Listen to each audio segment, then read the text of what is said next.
افغانستان سے امریکی انخلا کو سراہتے ہوئے طالبان خدشہ بھی دور کرنے کی کوشش کر رہے ہیں کہ ان کا رویہ ماضی کی طرح سخت ہوگا۔ طالبان کے ترجمان ذبیح اللہ مجاہد نے جنگجوؤں پر زور دیا ہے کہ وہ عوام کی جانب نرمی کا مظاہرہ کریں۔ ملازمتیں نہیں ہیں، اسی لیے لوگ پریشان ہیں۔ طالبان کو ملازمتوں اور تعلیم کے مواقع پیدا کرنے چاہیے۔ فی الحال تو کوئی نوکری یا تعلیم نہیں ہے۔ یہ اچھا ہے کہ امریکی ملک سے چلے گئے۔ افغانوں کو بات چیت کے ذریعے سمجھوتا کرنے دینا چاہیے کہ وہ کیسی حکومت بنانا چاہتے ہیں، ایسی حکومت جس میں سب شامل ہوں اور تمام افغانستان کے لیے قابل قبول ہو، جو نہ تو کسی بھی ملک کے ذریعے زیر اثر ہو اور نہ ہی کوئی غیر ملک اس پر کچھ بھی مسلط کرے۔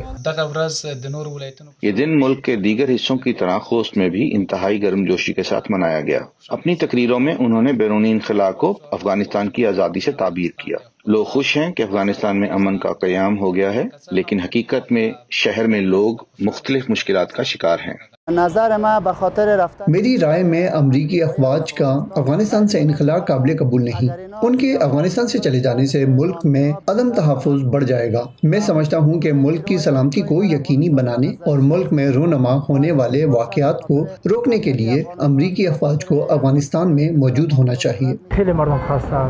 لوگ بہت تھک گئے ہیں، بہت بے بس ہیں، اب مزید برداشت کی طاقت نہیں رہی۔ ہمیں ان ڈرون حملوں کے علاوہ کسی اور بات کی فکر نہیں ہے۔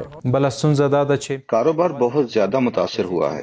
سیل اب پہلے کی نسبت نصف سے بھی کم رہ گئی ہے، کیونکہ لوگوں کے پاس پیسے نہیں ہیں اور انہیں اپنے پیسوں تک رسائی حاصل نہیں ہے، کیونکہ بینک سے نہیں نکال سکتے۔